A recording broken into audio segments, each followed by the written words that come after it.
Hello everybody, I'm Japri and welcome to another Rust video. So in this video I have some very sweet news for you guys. But first of all I want to show you guys how to get on to the experimental branch of Rust. Now to do this you simply right click on Rust in your Steam library, then you go to Properties, then you go to Betas, and then you in the drop down menu you select Experimental Branch. Now you're good to go and play the game as you normally would. And once you have done this, you join the one and only dev server and you will be brought into the randomly generated world. And before you do anything, there are some things that you should know about. Now when you join the server, you will be asleep every time. And to wake up, you simply click with your mouse. And to switch between third and first person view, you simply press F3. And to bring up this little menu to change your graphics settings, you simply press F2. Now, what is all this? What's with all the different branches? And so they've split up Rust into two branches, the experimental branch and then the normal branch, which at this point is the main game. Now the experimental branch will be updated regularly. As soon as they have something new to add, they will add it to the experimental branch.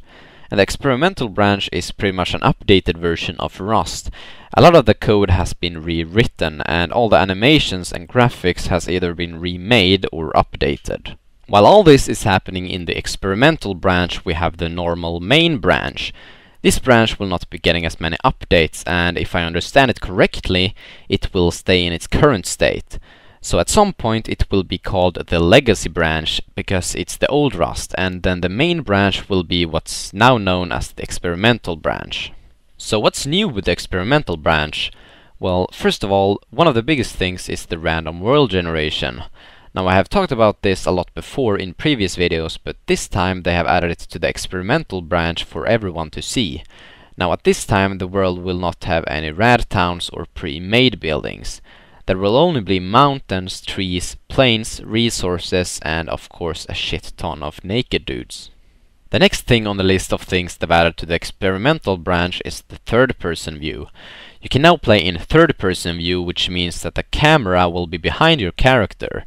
Gareth said that if it turns out to be total shit and no one wants the third-person view, then they will remove it from the game. But right now they are only just testing it out, but that's also great, because then we can all see the new animations much better. The next on the list is the much improved graphics. The water reflections are awesome, there is proper anti-aliasing, and you have the ability to turn on motion blur.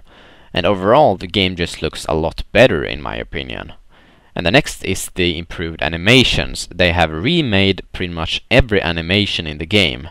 They've remade running, walking, hitting / attacking, jumping and falling, and ducking and crawling. And they have also made the animations for the prone stance, which at the moment is not in the game.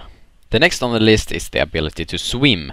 With random world generation there will now be lakes, which finally doesn't kill you if you touch it. Instead, you will now start swimming.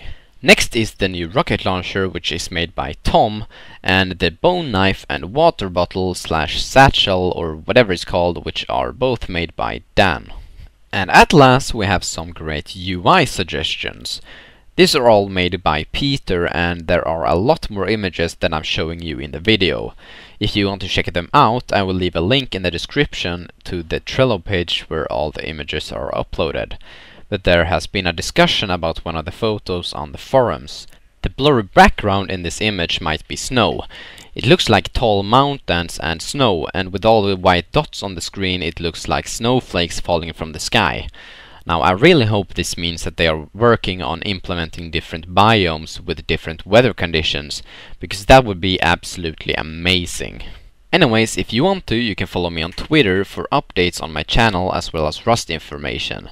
I will of course have a link in the description to my Twitter so you can check that out and follow me if you want to. And if you enjoyed the video and found it informative, then please leave a like and subscribe if you haven't already, and I will see you guys in the next Rust video.